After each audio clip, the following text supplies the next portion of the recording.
Eu não sei como não acabou a bateria do carro. Vai acabar.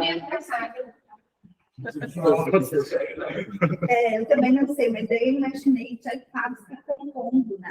Sim. Coisa boa. Com 3 cachorros com medo é mais difícil. Ai, que gato, sabia? Dorme, gato muito. Bom, então acho que... Ai, fica à vontade. Né?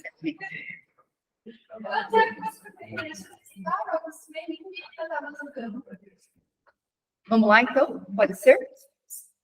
Bom, então, boa tarde. Mais uma vez, agradeço vocês pela disponibilidade, inclusive de virem pessoalmente para essa segunda rodada, digamos assim, na qualificação do Gideão. Agradeço o professor Pedro, o professor Razenac, a professora Maria Cristina, que acompanha agora, porque convidamos o Will para ser orientador do Gideão, e daí, como a gente não sabia se poderia dar problema ele estar ou não, ele estar na banca e faltar um membro, a gente colocou um membro a mais, foi essa estratégia que eu conversei com o Augusto e com o professor Razenac. Então, por isso dessa inclusão. E a estratégia mesma, né? 0 a 15 minutos no máximo. No máximo. Eu faço sinal. E daí depois a gente passa para a evolução da banca. Perfeito? Então, contigo. E obrigado por a ideia, né? Isso é importante.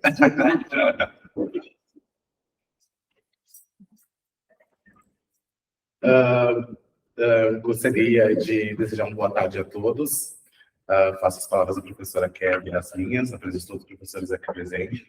E estou muito feliz, né, e mais uma vez estar aqui novamente, trazendo melhoria ao meu trabalho, que eu acho que a ciência ela tem que trabalhar em prol da melhoria contínua. Né? Também quero agradecer ao programa, à Universidade Federal do Estado do Rio Grande do Sul, né, que tem aberto essas portas para que a gente possa pesquisar inúmeros tipos de problemas encontrados na atual conjuntura, né, em decorrência do agro, saúde e entre outros.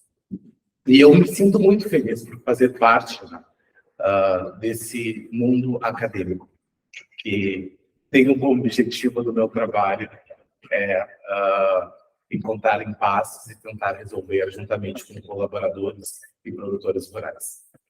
O tema do meu trabalho é sobre o papel dos sistemas integrados de produção agropecuária no CITA, na geração dos créditos de carbono e sua comercialização no mercado voluntário. Tá? Tem-se como objetivo geral do meu trabalho compreender e analisar os desafios para a comercialização dos créditos de carbono no mercado voluntário brasileiro, gerados por meio desses sistemas integrados. Ao falar sobre sistemas integrados, eu gostaria de salientar antes, eu não vou deixar vocês agora praticamente... Eu vou tratar isso sobre no próximo slide, sobre a questão também sobre os créditos de carbono.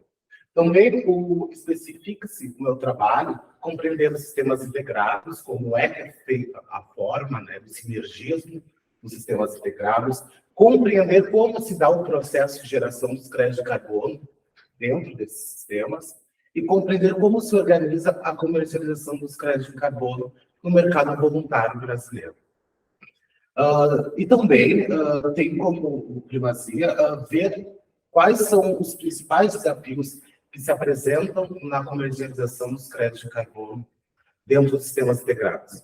A minha pesquisa terá uma pesquisa de campo, ao qual eu trabalharei com produtores rurais e também com os colaboradores do CITA, que nós vamos tentar encontrar durante todo esse processo, desde a geração do crédito de carbono até a sua comercialização dos créditos, de carbono no mercado voluntário, nós iremos estudar toda essa cadeia e ver quais são os problemas que se encontram, quais são as dificuldades, sendo-se que a pergunta de pesquisa que eu trago ao projeto é quais são os problemas encontrados na comercialização dos créditos de carbono na atual conjuntura. São pesquisas norteadoras, Mas como nós vemos na academia, nós entramos com várias perguntas quando a gente se inicia com uma pesquisa. E ao decorrer do tempo, vem surgindo novas perguntas. E o objetivo do trabalho é responder essas perguntas que têm problemas dentro do campo. Também, como é dado o processo de geração dos créditos de carbono dentro desses sistemas, o CIPA. Também, a justificativa da minha pesquisa é em decorrência da comercialização dos créditos de carbono, que eu já tinha mencionado, que são gerados dentro desses sistemas e tentar resolver os impasses jurídicos e também na literatura que ainda são faltantes. E através de uma análise sistêmica e também utilizando a metodologia de análise da pesquisa de campo, eu consigo trazer esses dados, sendo que esses dados eu posso começar a trabalhar com comparativos na questão de qual seria o benefício melhor para usar na comercialização dos créditos de carbono, juntamente com os produtores e os colaboradores do CIPA. A grande pergunta, que foi um desafio no início do meu trabalho, o que é CIPA? E o que é LPF? O que é LP? Quero trazer de uma forma muito clara e objetiva, que foi algo que eu tive um entrave durante ao meu desenvolver no meu trabalho, no meu primeiro projeto de pesquisa, foi essa diferença de LP e LPF e CIPA. Então, ILP e LPF são nomenclaturas que são utilizadas em determinadas regiões dos estados brasileiros. E o CIPA foi reconhecido pela FAO em 2010 como uma nomenclatura que utiliza os sistemas de integração agropecuário como uma forma de uma linguagem universal, que é onde pode ser utilizado de forma acadêmica. Então, existem essas diferenças. O LP é quando não há o componente floresta. E o ILPF é quando há integração lavoura, pecuária e floresta no mesmo território, que usa a floresta como também uma forma de rotação dessas culturas. O que seriam essas culturas? Essas culturas seria o manejo de pasto, a rotação do gado, qual seria o melhor solo? Qual a posição do solo seria melhor para eu, durante esse período, eu cultivar essa cultura? Milho, soja, trigo, entre outros. E também, o que é bem importante é que o ILPF, sistemas integrados, tem crescido de uma forma exponencial no Brasil, que nós temos em torno de 17,43 milhões de hectares que utilizam desse sinergismo. Ademais, também, essa imagem foi retirada da rede ILPF, tá? Que foi um dado de comparativo entre 2019 e 2022. Então, o CIPA ele tem toda essa preocupação com uma produção agropecuária mais sustentável. E qual é a diferença? O que tem de diferente? Como é que é feito esses estoques de carbono? A gente pode até perguntar como é que é feito dentro desse sistema. Qual a importância do CIPA para isso? Atualmente, nós utilizamos o plantio direto.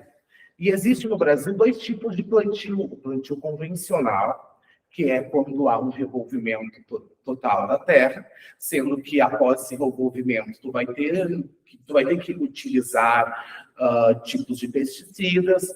E o plantio direto, por exemplo, vamos lá, um exemplo de soja. Tá?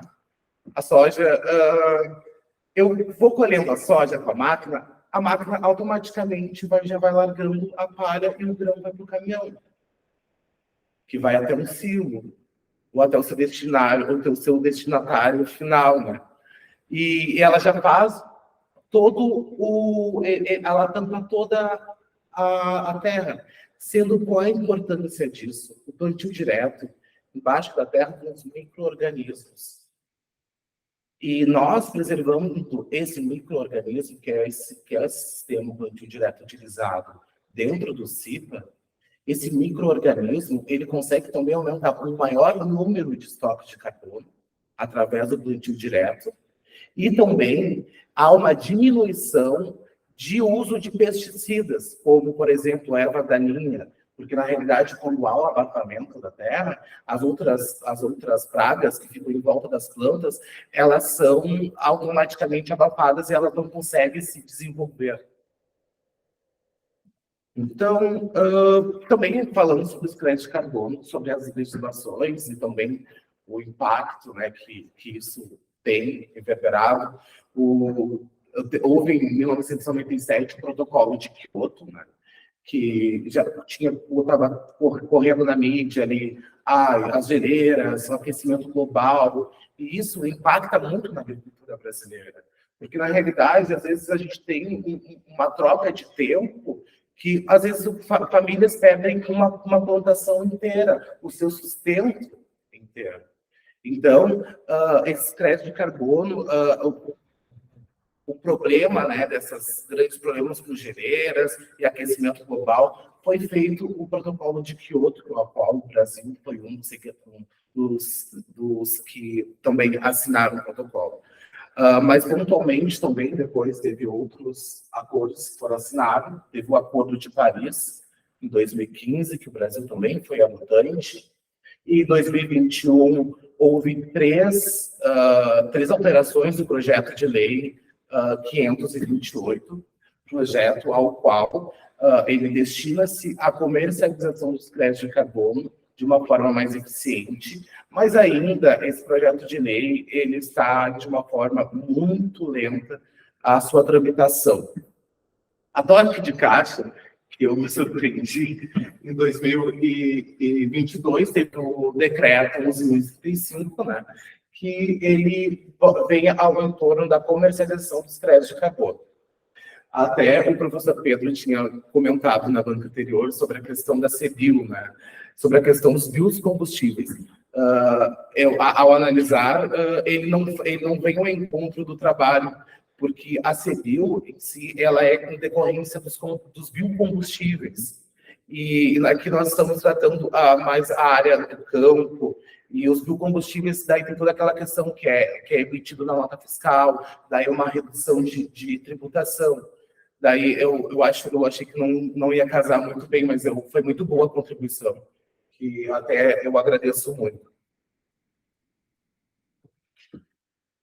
Daí também apresento, né, a vocês como é que é o processo de geração de um crédito de carbono. Ele tem todo uma sistematização. Eu acho que essa imagem ela é muito clara, ela nos deixa muito mais a par como é feito. E a imagem, o que eu sei, por enquanto, em decorrência dessa alteração do crédito de carbono, é o que eu li nos livros, mas eu quero ter isso na prática. Então, para uma geração de um crédito de carbono, primeiro vai ter que ser feita uma concepção de um projeto. Como é que é feita essa concepção de projeto? É utilizado agrônomo, vai ter que ser utilizado várias pessoas que vão mapear essa área. Também vai ser utilizado geólogo, entre outras profissões, advogado. Tudo vai ser necessário, porque é algo interdisciplinar. Depois vai ter a elaboração da descrição do projeto de pesquisa por esses próprios elaboradores do projeto da concepção. Vai ter uma auditoria de terceira parte para ver se realmente está tudo ok com esse projeto, se é conforme as normas que tem que seguir. Depois vai haver uma solicitação de registro a algum órgão. Esse órgão vai definir ou indeferir se pode ou não instituir esse projeto. E depois vai ter a implementação do projeto na área ao qual foi delimitada, conforme o projeto que foi feito na concepção e depois a elaboração. Daí depois vai ter o monitoramento do projeto e a auditoria de verificação. Na realidade, essa auditoria de verificação é para fazer a oferição de quanto foi estocado de carbono nessa propriedade. E em torno, as pessoas geralmente fazem 6 a 1 ano, a 2 anos, esse período, para que gere uma moeda de crédito de carbono. Depois tem a compra e venda dos créditos de carbono no mercado voluntário. E também a metodologia de pesquisa vai ser, eu vou utilizar o método Snowball, tá? O método Snowball, para quem não conhece, é uma metodologia que eu vou fazendo revisões de referências que eu vou utilizando de estudos, né, em decorrência ao CIPA e quanto aos créditos de carbono. Também começaremos com algumas coisas importantes, como os artigos científicos, né, de professores, como o professor Paulo Carvalho, que é presidente do CIPA, né, e também o Will, já tem artigos publicados sobre isso, que foram muito enriquecedores, também que contribuiu à construção dessa pesquisa. Também, quando nós tivermos os dados coletados, como eu falei inicialmente, será feita uma revisão sistemática, né? Nessa etapa, organizaremos e classificaremos os dados para identificar padrões, tendências e insights relevantes. Eu só gostaria de voltar aqui na minha justificativa e trazer um ponto para vocês, que é uma lacuna e ainda existe exploração acadêmica quanto a isso. A questão dos créditos gerados nas propriedades. Conforme os dados da Procuradoria-Geral Nacional, informou que 49% de 2012 a 2017, 49% dos produtores rurais estão inadimplentes com o ITR, sendo que há ideias de propostas que esses agricultores eles possam fazer na verdade, que sejam compensados esses créditos de carbono e que eles saiam dessa dívida que eles têm. Porque, às vezes, pede uma plantação. O cara não tem dinheiro. Ou, às vezes, pede dinheiro emprestado do banco. Preciso de tanto para essa temporada, eu preciso plantar isso. Tem uma estiagem, algo do gênero, perde toda a plantação. E da onde? O dinheiro que eu teria que pagar o meu ITR, eu poderia também utilizar de uma forma de CIPA e comercializar esses créditos de carbono. E abonar o ITR, que é o mais importante, né? Daí, aqui, como eu tinha colocado ao final do trabalho, né, esse será o cronograma que eu vou seguir, que vai ter a pesquisa de análise entre fevereiro e setembro, análise de estudo entre julho e outubro, a saída de campo, eu já fiz uma saída de campo que a professora Kelly me proporcionou a oportunidade de eu conhecer um projeto do CIPA em Soledade, que foi um trabalho muito bonito e realmente tem resultados. E daí eu fazer o curso, daí no dia em agosto até novembro eu vou fazer saídas de campo. Em outubro a novembro, eu vou sistematizar a análise que eu vou utilizar na minha metodologia. Né? E a escrita de dissertação vai ser entre julho e dezembro, e a escrita da dissertação da parte prática vai ser de agosto a dezembro, e a revisão da preparação da defesa vai ser de novembro a janeiro, e a defesa dia 10. E aqui é minha estrutura de dissertação. Eu vou anexar algumas coisas, mas eu acho que são pertinentes, porque conforme vai dando a gradualidade do estudo, vai surgir mais dúvidas quanto a isso. Mas tem esse por inicial, e também, se houver contribuições, vai ser super bem aceitas. O capítulo 1, eu vou realizar uma pesquisa de campo, de literatura, artigos, publicações de sites sobre os sistemas integrados, e as minhas questões específicas que eu vou questionar neste trabalho será o que é CIPA e como é organizada o sistema. O meu segundo capítulo, eu irei tratar sobre os créditos de carbono, daí o que é crédito de carbono, como ele é gerado pelos sistemas integrados, qual a região, e tenho também que ainda explorar qual a região que eu vou explorar, onde será aplicado esse estudo, e medir a produção dos créditos de carbono, e também analisar qual é a melhor forma para sua comercialização. Não podia deixar de terminar a minha fala lendo esse texto que, no meio das minhas pesquisas, eu encontrei, que é da professora Scarlett, que é um filho do professor Tiago, né, professor Ingor, professor da PUC, de Direito. E eu gostei muito dessa frase que ele trouxe.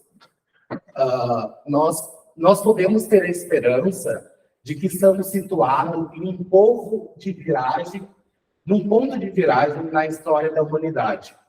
E mesmo no ser, nós podemos ter a esperança de que a autonomia moral, que também é um produto de subjetividade moderna, irá nos permitir parar o tempo, o cole da tecnologia moderna.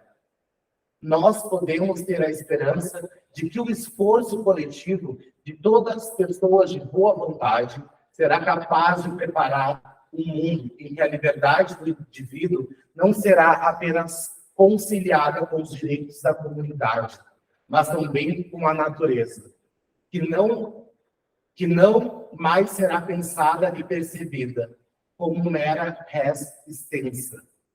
Que, para dizê-lo de forma abreviada, a evolução dos diferentes conceitos humanos da natureza se transforme em um nível superior, retorna ao primeiro e com o mesmo forma uma síntese.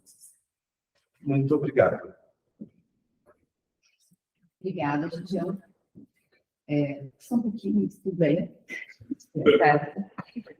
Eu vou passar, como o Will está com a questão do horário, eu acho que vou passar primeiro, então, a fala para ele, e daí depois a gente volta para os professores. Eu acho que vou virar, e ele pode sentar aqui com a gente. Deixa eu te colocar aqui. E eu vou colocar o Will aqui.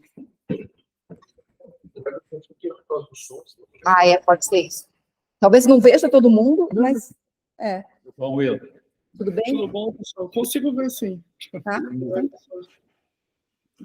Então tá. Will, fica à vontade para fazer as suas considerações. Eu sei que formalmente não está como membro da banca, mas já está como orientador, mas eu acho que a tua visão é super importante também para a gente poder dar continuidade ao trabalho.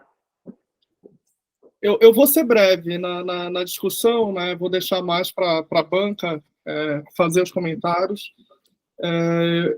Eu acredito que houve uma melhora, assim, bem nítida, pelo menos para mim, em termos de conceito. Eu vou falar pelo agro, tá?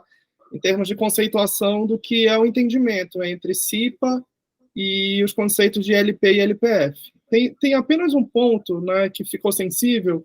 ILP e LPF não é um termo usado por estados, tá? É um termo técnico que a gente usa para produtores, para falar com a sociedade civil como um todo, né? Foi o termo que ficou difundido, né, principalmente no Rio Grande do Sul. Eu acho que talvez tenha sido esse o teu mote, né, de falar que essa difusão do termo, ela começou por conta da divulgação dos resultados de pesquisa, né, uma forma mais ampla, principalmente no estado do Rio Grande do Sul.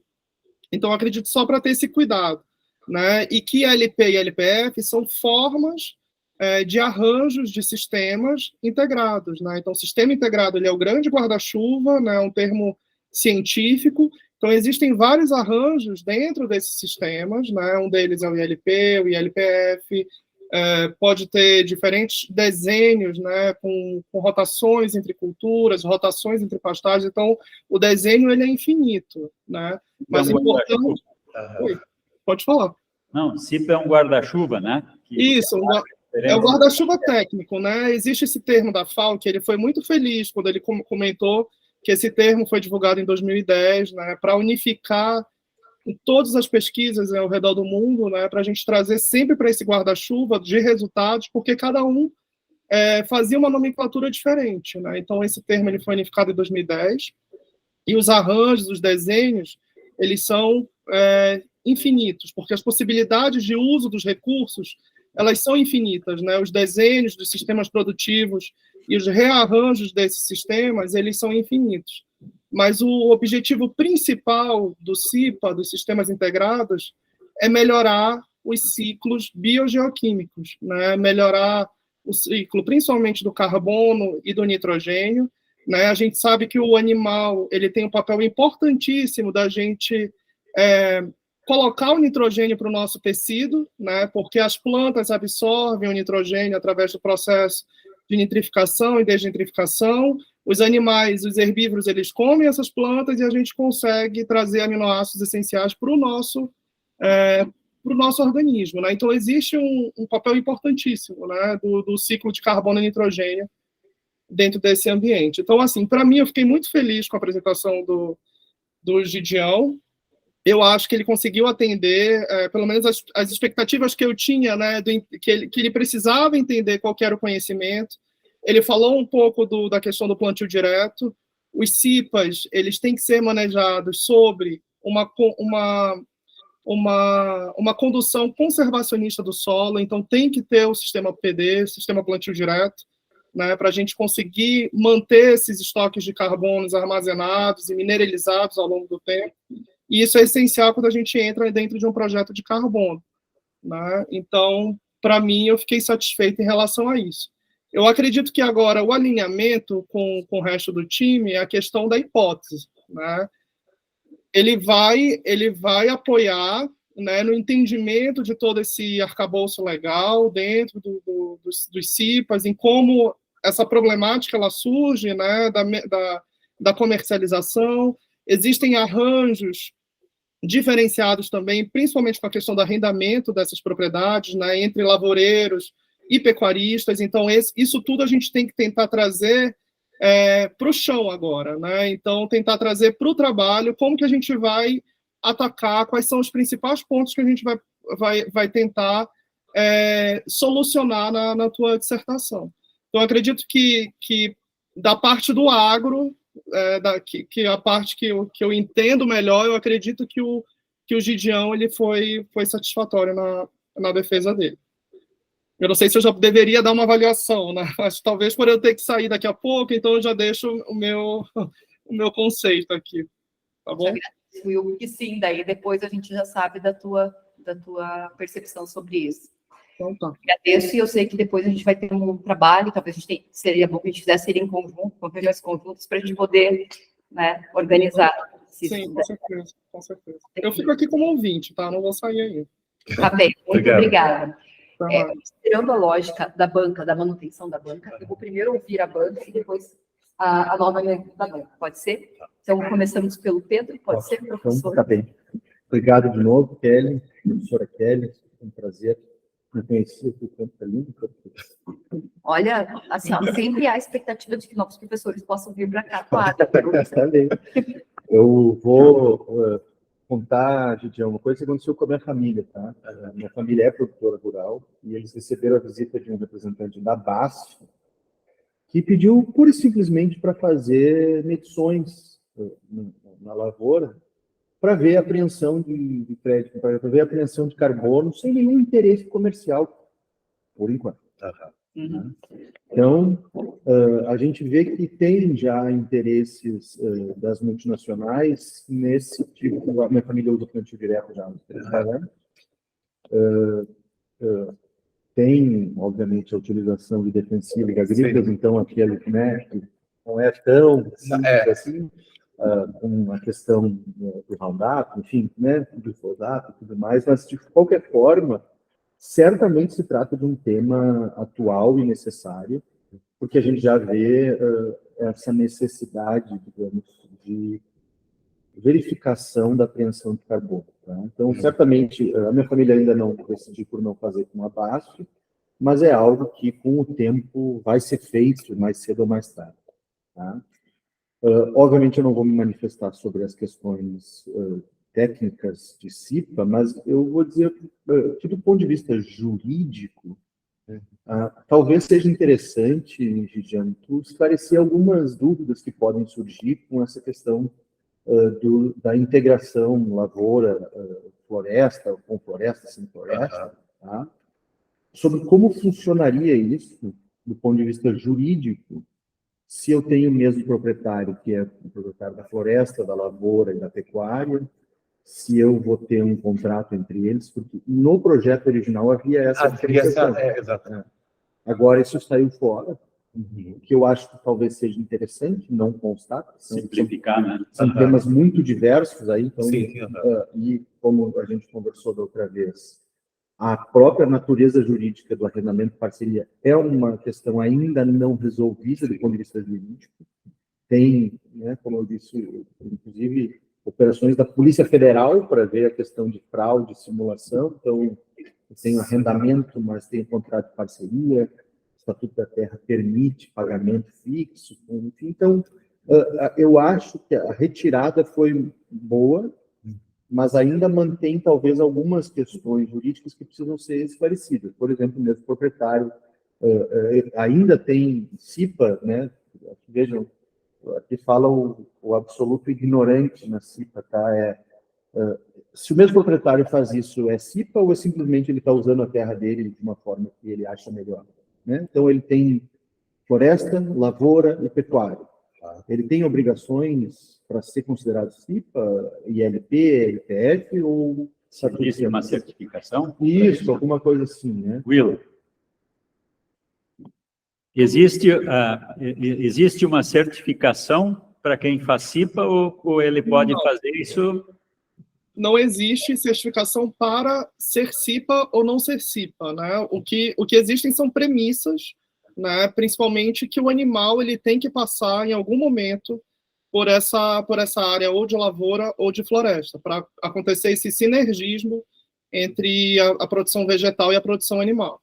O outro ponto são pontos que eu acho que o professor já está tocando, são pontos de transparência e rastreabilidade das coisas, mas isso já vai lá para o ponto de coleta, na hora que a gente precisa garantir que aquele carbono ele foi construído no solo, então são pontos também de transparência e rastreabilidade. Isso é no momento do monitoramento, quando ele efetivamente for trabalhar com esses créditos. Só fazendo um adendo, pedindo a palavra, a ONU já está fazendo uma estratégia tu tinha comentado na última banca sobre a questão da corrupção, na verdade, fraude. A ONU já está tendo um projeto que eles estão construindo para que não exista fraude nesses tipos de comercialização. Um protocolo? É um protocolo, exato.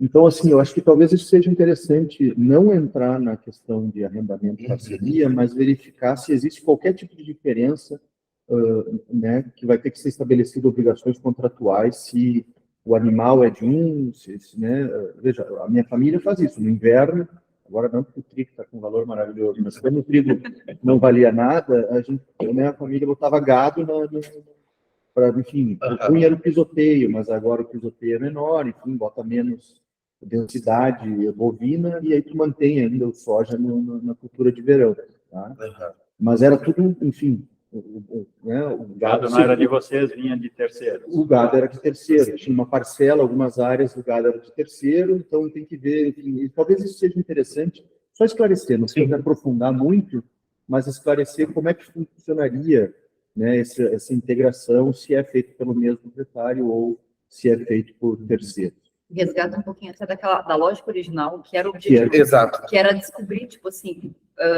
por exemplo, quem é que vai ser o certificado? Vai ser quem é o titular da terra? Vai ser quem está em cima utilizando por um período? E a responsabilidade de cada um deles nessa lógica. Exatamente. Sem falar de arrendamento de parceria. Exatamente. Pelo menos levantar que existe esse problema a ser discutido junto, né? Quem é que fica com esse crédito de carbono, se eu posso ter, para não ter uma dupla titularidade nos setores.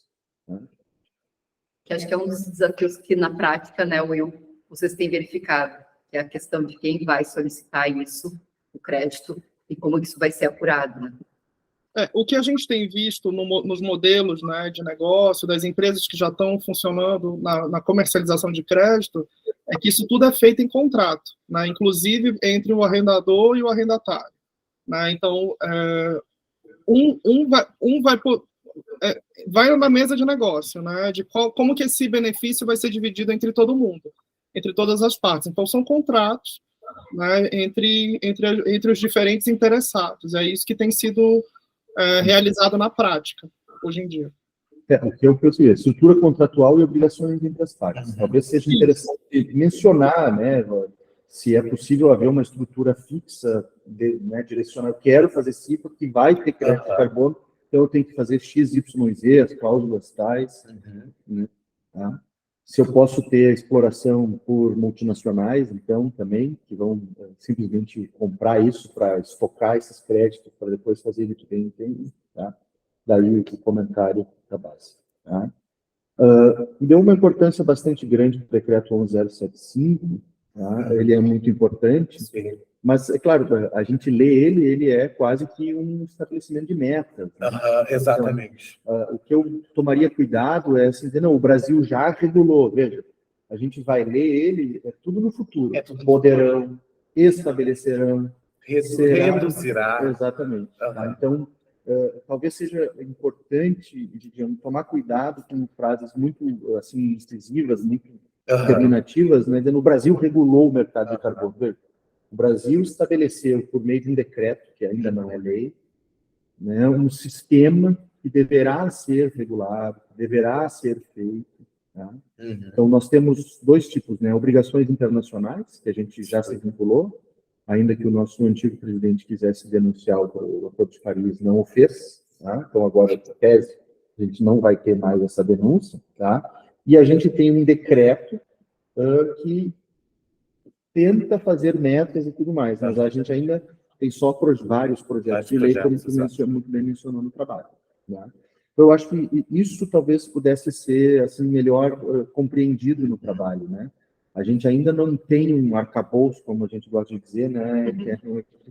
A gente não tem um arcabouço legal, digamos assim, do mercado de carbono. A gente tem obrigações internacionais e um decreto que estabelece metas, planos e projetos futuros. Tá? A última coisa que eu diria aqui, só para não...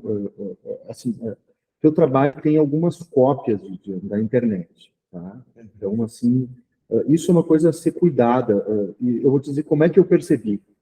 Que na página 22, ali no terceiro parágrafo, veja, tem uma frase que acaba sem que ela tenha sentido. Tá? Então, está tudo certo, especialmente no Brasil, vírgula, apesar do recente decreto federal número. Aí, apesar do procedimento de fiscalização, aí eu pensei, essa frase aqui está meio estranha. Aí eu botei 22 no terceiro parágrafo. Deixa eu ver. Tá? Aí tem N pontos. Tá? Então, aí eu pensei, isso aqui está estranho. Aí eu botei no Google e aí é de um site chamado Radical. Tá? Sim, principalmente apesar das pessoas. Entenda a diferença entre o mercado regulado e voluntário de carbono e o impacto da regulamentação no Brasil. Tá? E aí depois o outro parágrafo também é de um site de advogados. SAIS Advogados. Tá? Isso, qual assim, deles, professor? O parágrafo seguinte, então, que começa com... é importante entender... Mercúrio Partners? Esse é do Radical Israel. Tá? Ou Radical, eu não sei como é que se diz isso. Tá? Esse aqui, e o anterior é do site SAES Advogados. Tá? Isso é interessante, assim, importante que seja dada a fonte, e que efetivamente, se for uma citação, seja colocada entre aspas. Tá? Então, assim, esses seriam os meus comentários.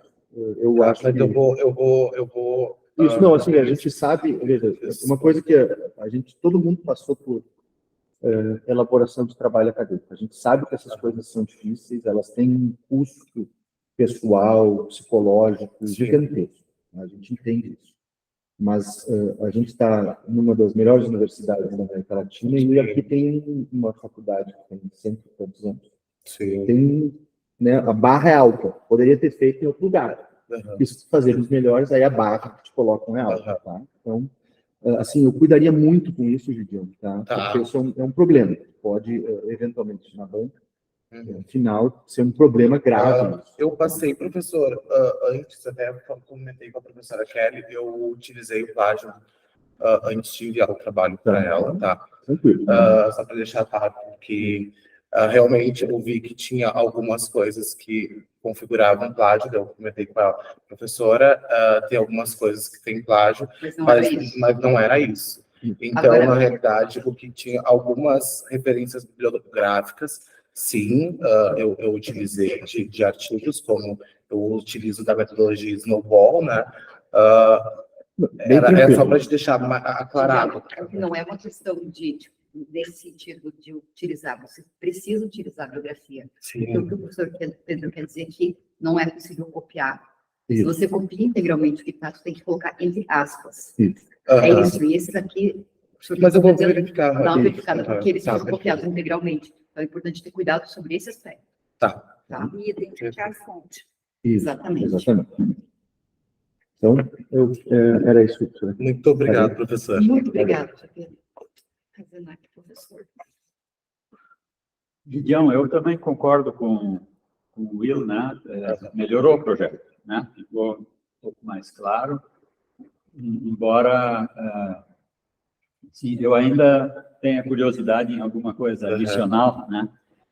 Mas aproveitando essa questão formal, aproveitar para mencionar aqui, nas tuas figuras, por exemplo, né? Assim,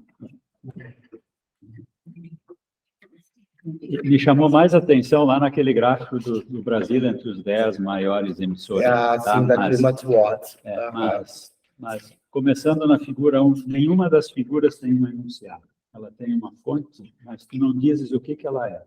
Aham. No texto, tu dizes o que é, mencionas a figura, mas quando tu colocas uma figura no texto, essa figura tem que falar sozinha com o enunciado dela, que tu tire ele de lá, bote em PowerPoint, ou vai usar em outro momento, ela tem que ser legível e clara, com o texto que está lá apresentando ela no documento. Né? Então, aqui tu só citas a fonte, né? E como ela é uma figura que não foi feita por ti, né? A maioria delas, tu copiaste isso, e às vezes da internet, aí eu me remeto àquela figura dos 10 maiores emissores, né? Que é na 18. É o gráfico 1, né? Pois é, Que daí para começar por gráfico, Aham. né? Sendo gráfico, sendo mapa, sendo uma ilustração, tudo é figura, pela norma técnica, né? Então, tu tens figuras ou tu tens tabelas. Ô, professor, eu coloquei aqui, ó, com base, né? Sim. Não, é só para Não, é só uma pra- lembrança. Não, Fica mais claro, né? assim, ó, tu citas no texto, tu comentas sobre e remetes ao gráfico. Mas ali onde diz gráfico 1, deveria ser... Ela nem é 1, porque a 1 é aquele mapa lá na frente, né? Sim. E ela nem é gráfico, porque isso é uma figura. Tá. Não existe gráfico. Existe ou figura ou existe tabela. Né? Então, isso aqui está mais para figura ou para tabela? Tá mais para Tá figura. mais pra figura. Então, é uma figura na forma de gráfico, ou na forma de ilustração, ou na forma de fotografia. Né? Perfeito. E o meu comentário que eu faço, e tu podes pensar, aí, não estou dizendo que tem que reformular isso para aprovar o projeto, né? Mas estou falando isso para lembrar para a tua dissertação depois, né? Essas figuras vão voltar, ou outras vão vir, né? Exato. Então, cuidar a norma técnica disso. E se essa figura ela serve só para dizer que o Brasil é um dos 10 maiores emissores, não sei se ela faz sentido. Porque eu tenho... que eu comentei ali na minha observação, é assim, ó, tem 3 azuis. Não estou falando porque eu sou gremista.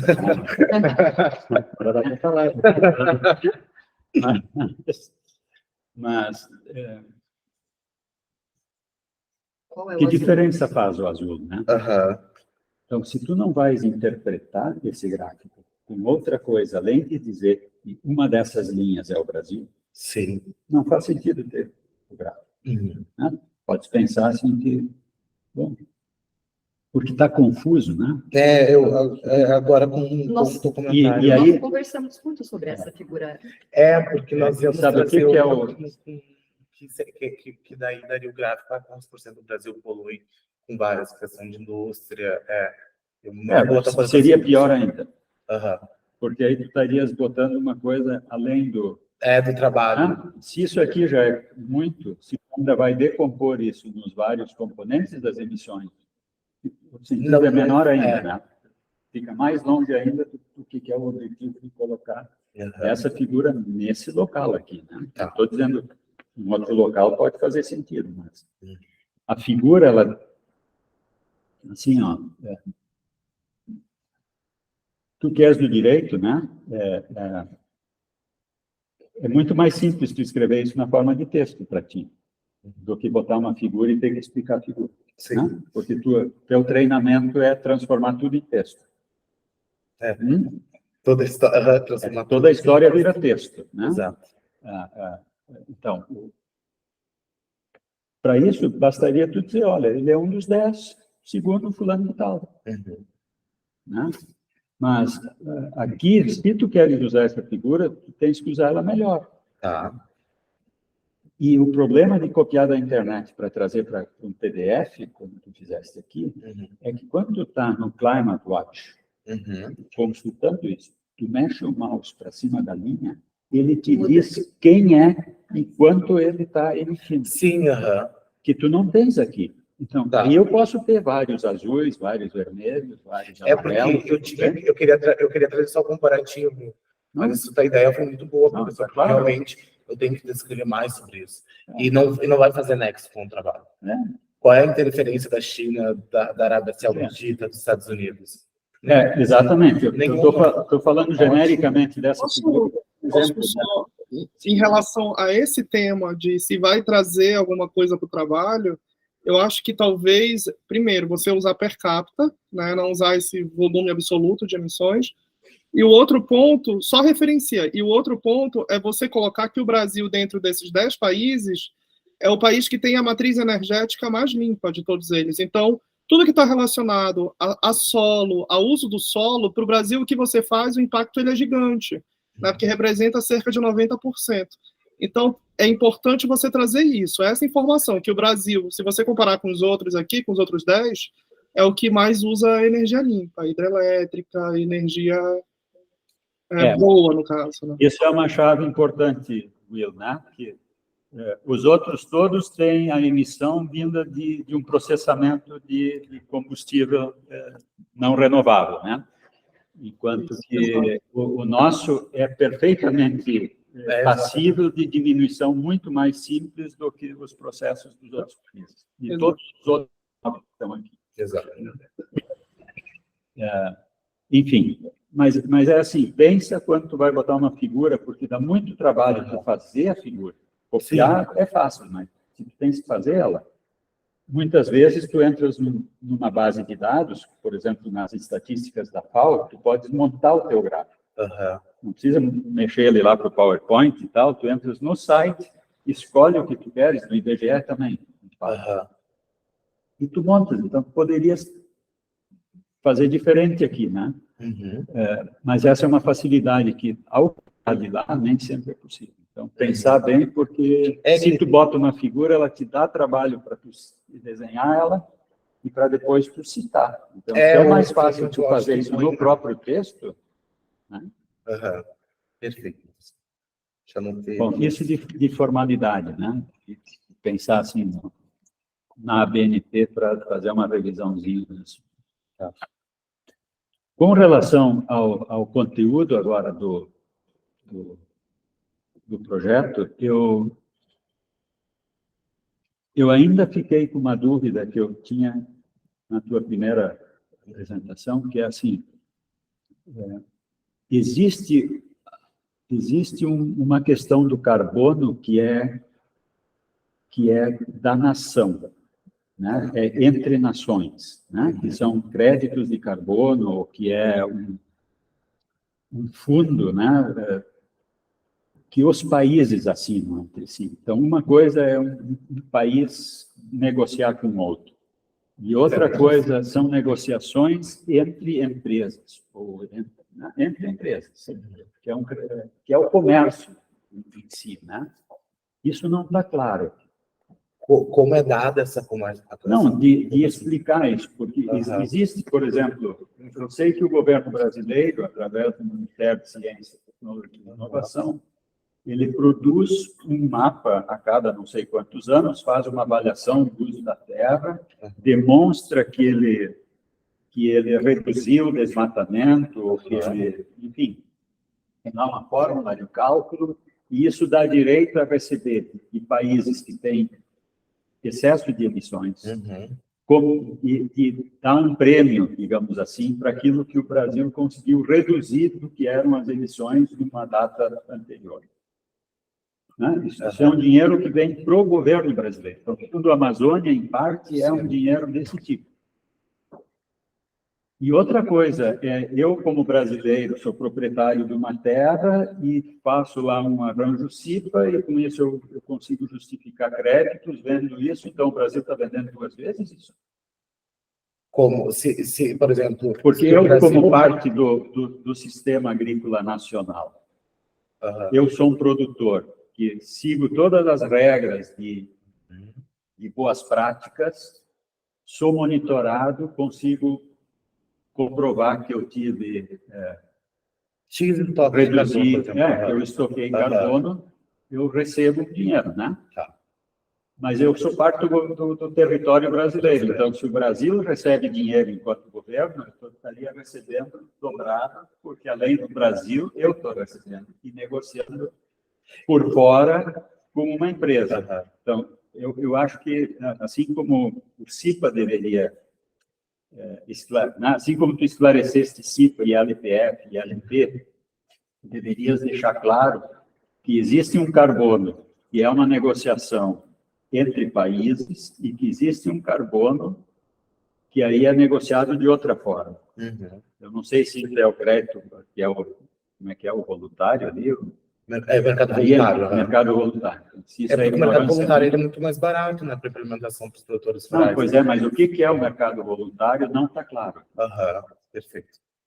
E se existe outro além do mercado voluntário. Por isso que eu fiquei na dúvida. O que isso tem a ver com aquele mercado entre países, que agora é entre um banco e um proprietário rural, ou entre uma empresa multinacional que presta serviços ou vende sementes ou insumos para diferentes produtores, ela assume, digamos, faz a terceirização dessa comercialização. Então, monitora o produtor, apresenta os documentos para a empresa certificadora lá, e esses créditos de carbono, e o banco que vai pagar o dinheiro, então, o proprietário. Ou que vai permitir que ele acesse mercados que ele não acessaria se ele não tivesse esses créditos. As certificadoras fariam esse processo. Então, talvez fosse interessante tu caracterizar esses elos dessa cadeia da produção à venda do crédito. Então, eu estou capturando, sequestrando o carbono, e como é que isso vira dinheiro lá no fim, né? E aí que tu tens no Brasil essa questão nacional, e existem vários documentos. Casualmente, eu participei de uma reunião onde o pessoal estava discutindo ainda a elaboração de um mapa que pudesse ser comparado com o mapa anterior para que entrasse nessa fórmula de cálculo desse sequestro. Então, isso tem a ver com o protocolo com Paris, né? O Acordo de Paris, onde o Brasil se comprometeu até X diminuir tanto do desmatamento ilegal. E também a redução, né, que teve, né, de menos 2 ou menos 5% da temperatura. Isso, acho que chegando, né, nessa cadeia, inclusive, quem compra faz o que com esses créditos? Eu acho que aí está uma grande chave, né? Exato. Tipo assim, por que uma empresa, sei lá, alemã vai comprar esses créditos? Para ela utilizar no mercado interno, com a meta que foi estabelecida pelo governo dela, como algo que ela tem que fazer. De forma de compensação. Que, como ela não faz, ela paga alguém para fazer por ela. Então essa clareza até o ponto final, em relação ao mercado, digamos assim, entre privados, que é o mercado voluntário, em relação ao mercado não daí, que na verdade é o acordo entre governo e países. Isso, esses dois caminhos isso precisam ficar claros. E isso é bem o acordo o acordo, Sim. o acordo e a transação dessa moeda. Não, Não, é isso que é isso que precisa estudar. Ah, tá. Percurso do crédito. É isso que precisa estudar. Tem outra coisa, eu não queria tocar, desculpa, professor, eu quero, Não? assim, a gente fala sempre, o Gideon fala isso, e o Will, por favor, me perdoe, mas todo mundo é sempre muito a favor do crédito de carbono, do mercado de Mas é carbono, preocupante. mas tem alguns autores que falam no efeito liberalizante ou liberador do mercado de carbono, que é eu simplesmente vou comprar e vou seguir aqui queimando carvão. Né? Então, talvez um pouquinho de ceticismo com relação a ele seja interessante, exatamente o que o professor Renato falou. É assim, bom, eu tenho 2 mercados aqui, a China, que está, enfim, ganhando tudo, vai só jogar dinheiro em cima da gente, a gente vai reduzir, vamos capturar cada vez mais carbono, e eles vão seguir queimando carvão porque eles estão nos pagando. Mas, ao fim e ao cabo, o que a gente quer é a proteção do meio ambiente, não mais dinheiro, né? e tem uma malandragem maior nisso aí. E processos que são geradores de carbono passam a ser exportados para países que podem absorver isso ainda, para reduzir no seu quintal e poder comprovar com isso que ele é carbono neutro. Mas ele está desviando o negócio. Não, mas Então, levantar isso e, ao mesmo tempo, existem várias formas. Não existe uma fórmula única para calcular esse carbono. Isso também é isso que, na prática, eu quero analisar. porque tem dados que são muito imprecisos. Tu não tens... Né? Aqui, pelo menos, com as propriedades monitoradas, tu está no miúdo, tu está no nível de propriedade. Mas no nível de país, ou de unidade da federação, é muito complexo. Tem assim, ó, eu tenho floresta, eu tenho cultivo cultivos anuais, e eu tenho vários tipos de floresta. A biomassa nelas não é igual. Qual é a biomassa média? O desvio padrão é enorme, muitas vezes. Isso tudo gera discussão entre quem quer que isso seja um valor maior e quem quer que seja um valor menor. E aí, como não tem consenso, não tem uma fórmula comum, né? Porque, no fundo, não estão discutindo o meio ambiente, estão discutindo dinheiro. Exato, é porque daí tu vem ao encontro da bioeconomia. A bioeconomia. Daí vem ao encontro da bioeconomia, porque tudo que é um problema ambiental, ele vai ter que se tornar uma moeda de troca para que haja... Essa é uma visão econômica. Mas eu estou trazendo uma visão econômica, assim, para... Daí, assim, ó, ele vai ter que virar. E a preocupação da academia maior é que essa moeda, as pessoas vão começar a poluir loucamente, enquanto o Brasil vai começar a fazer o estado. Foi isso que o professor disse agora. Uma outra coisa é manipulação. Vou contar como aconteceu há 2 semanas. Eu fui comprar minha mulher precisa de um sofá, a clínica dela. Se a gente for numa loja, você olha, esse sofá ele é carbono neutro e ambientalmente vantajoso, porque ele é feito de uva do Japão, que é uma exótica invasora. Exatamente. Então, aí tem mais 3% no valor do mas como assim? Como assim? Então, veja que a gente consegue, obviamente, manipular esse tipo de coisa e usar como marketing. Então, a base... Exatamente. Então, talvez, não que a gente queira dizer que isso aí era tudo, né? Mas talvez um pouco de ceticismo, como o senhor disse. Qual é o mercado que a gente quer? O mercado entre países ou o mercado entre privados, né? Eles correm separado, eles correm junto, o Brasil pode se beneficiar, vai ter esse duplo benefício, né, dos países. Porque se tu conseguires conceituar isso adequadamente, para que a pessoa que leia saiba do que tu está falando. Tu está falando da negociação entre governos, tu está falando da negociação entre outros, e deixar isso claro, conceitualmente, o que é essa transação.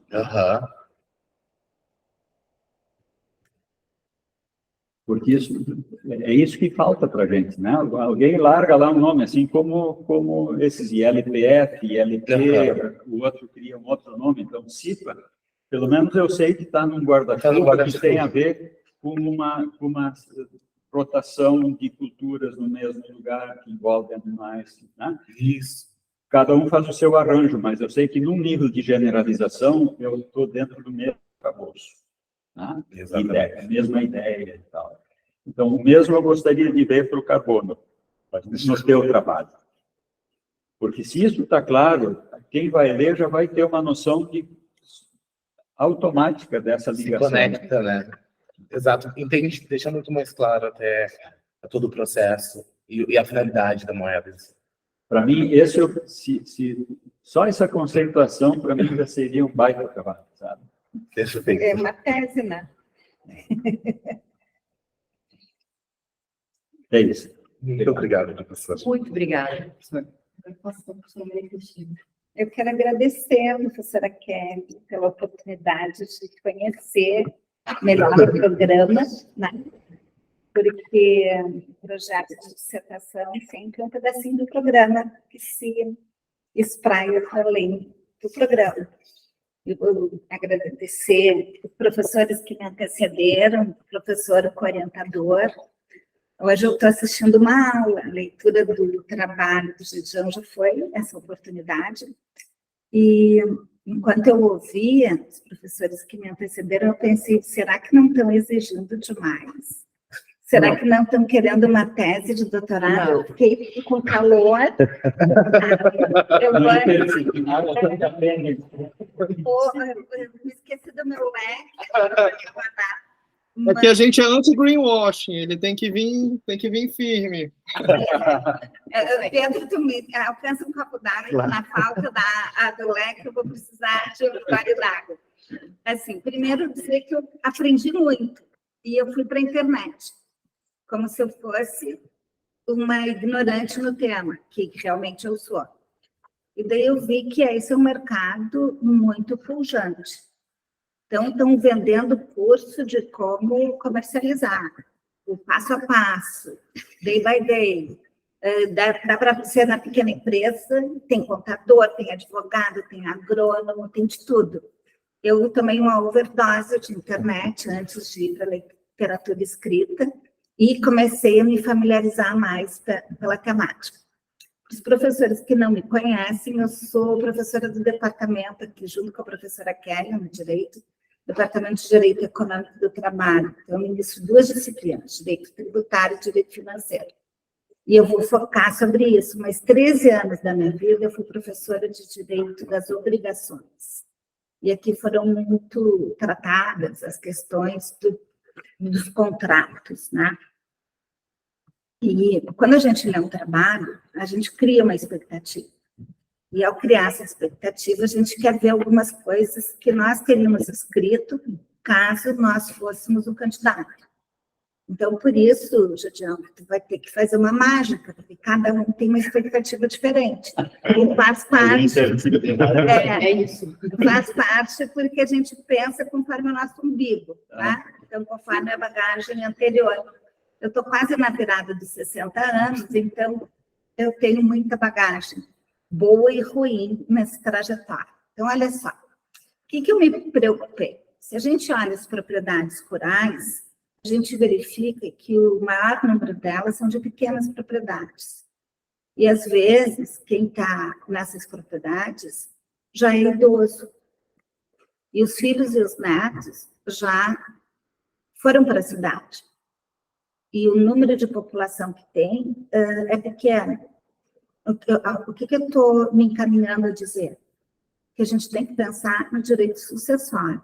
Se eu estou tratando de crédito de carbono, eu estou falando em dinheiro. O professor que me antecedeu falou, dinheiro interna corporis, Brasil, mercado internacional. É difícil falar em dinheiro e em moedas, né?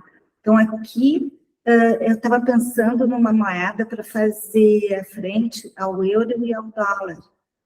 E eu vi, então, vislumbrei agora que a gente tem uma moeda comum planetária, do planeta Terra. Seriam os créditos de carbono. Isso, para mim, seria uma tese.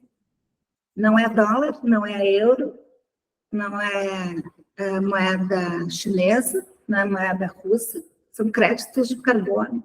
Eu tenho uma unidade de moeda com esse recorte. Foi o que me passou pela mente agora, fazer o percurso do dinheiro. Se a gente vai deixar de existir, o planeta continua, mas várias espécies, inclusive a nossa, vai deixar de existir, a gente trabalhou durante uma época sobre a ideia da moeda única do euro. Então, eu estava no mestrado na década de 90, e me perguntaram, em sala de aula do mestrado, será que a Europa vai ter uma moeda única? E apostaram, e eu apostei que teria. Fui a única, 1:30. Daí eu te pergunto, Gidião, devolvendo a pergunta que me fizeram, será que essa pode ser?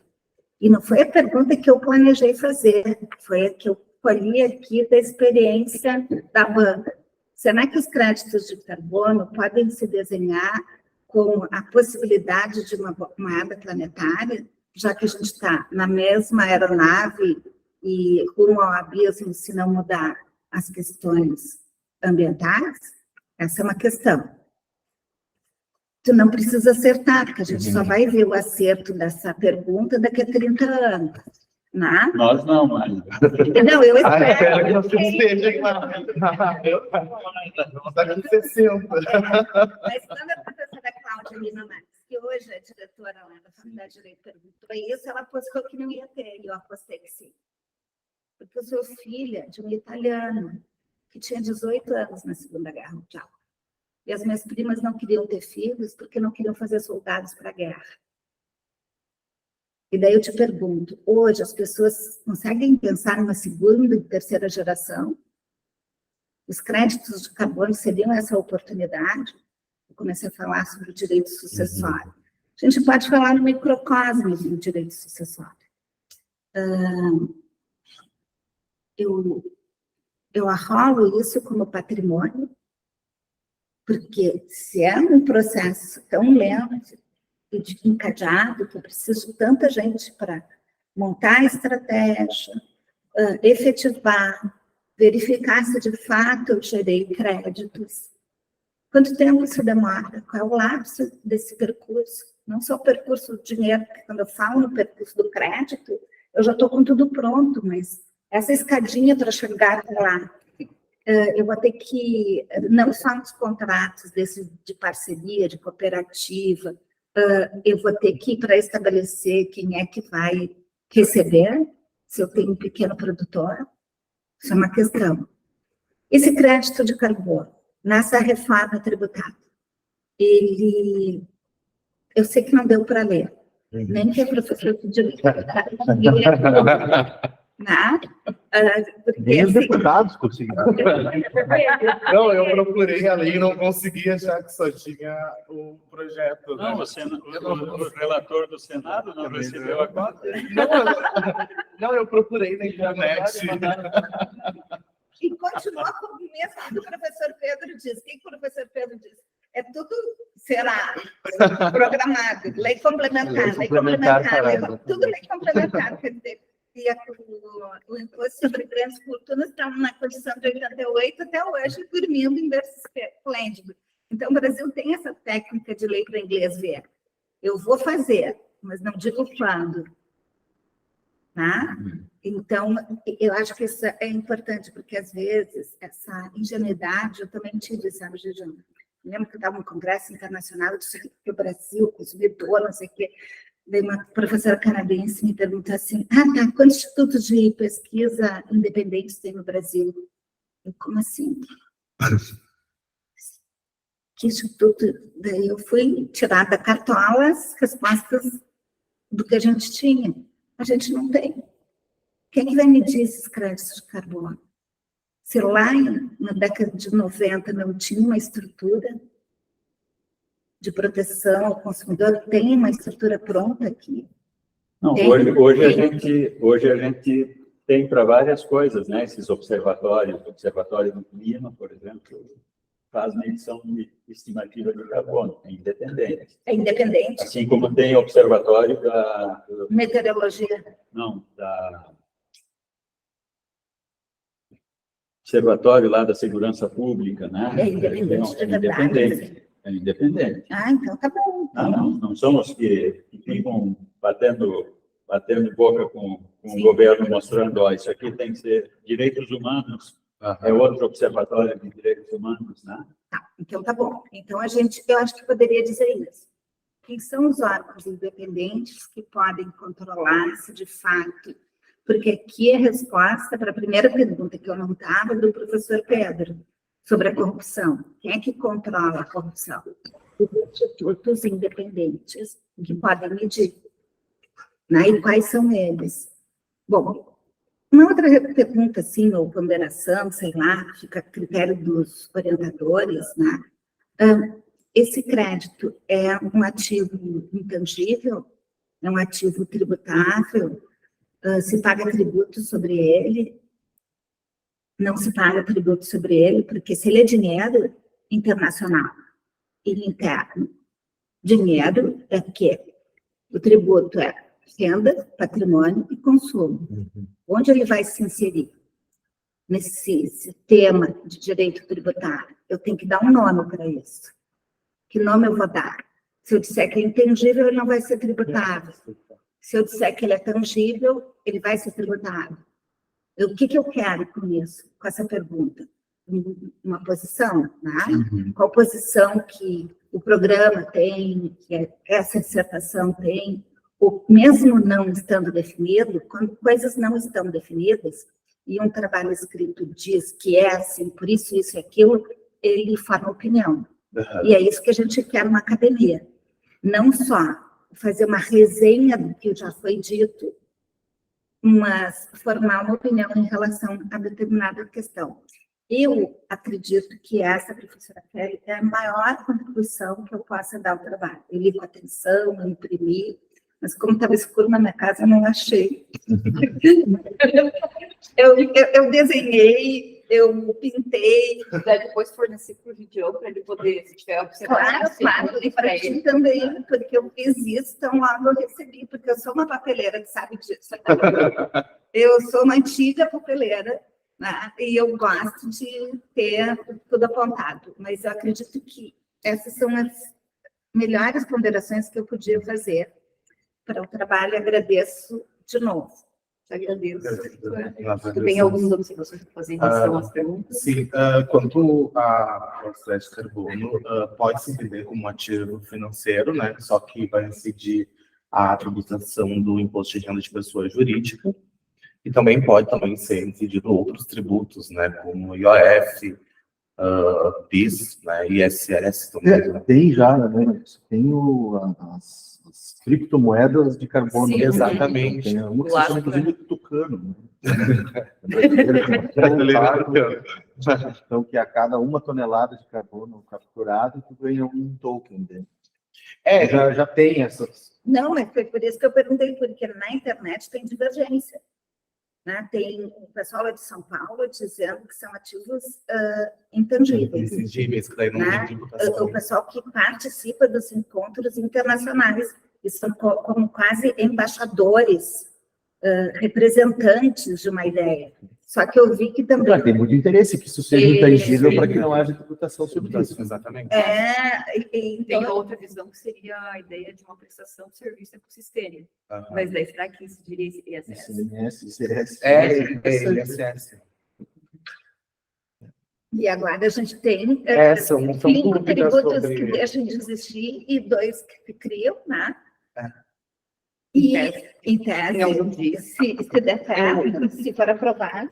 Quanto à questão da moeda, professora, eu acredito que, assim como os Bitcoin e as moedas digitais, elas são utilizadas, eu acredito também que os créditos de carbono podem virar uma moeda, mas que tenha também, que nem os Bitcoins, não tem a rastreabilidade da Fazenda, da Receita Federal. Agora, uma coisa é ter rastreabilidade, a outra é ter lastro. Exatamente. E no caso de crédito de carbono, como há uma dificuldade muito grande de você ter uma ideia do que é comparável, né?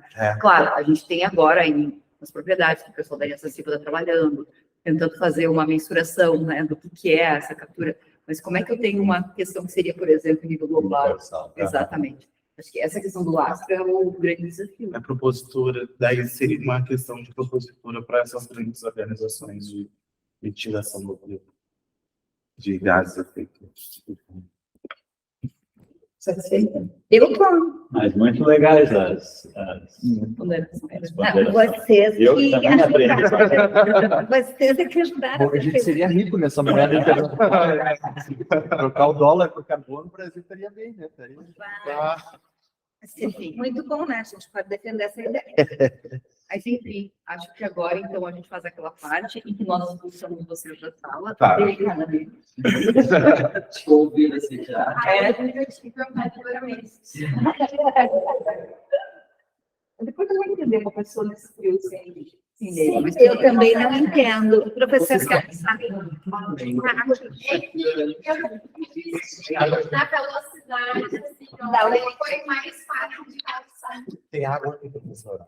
obrigada. Assim, eu já usei toda a minha. A coisa foi divertida.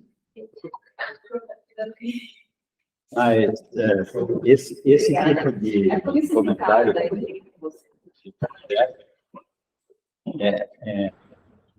é assim, Só não destrói a forma. são perguntas que num primeiro momento assim parece uma coisa de maluco de fazer, né? Uma moeda única baseada no carbono, né? Mas são essas ideias malucas que são um desafio acadêmico legal, né? Peraí, Porque deixa eu fazer uma parte bem importante aqui, porque depois eu vou passar isso aqui para o Gideão. E eu já me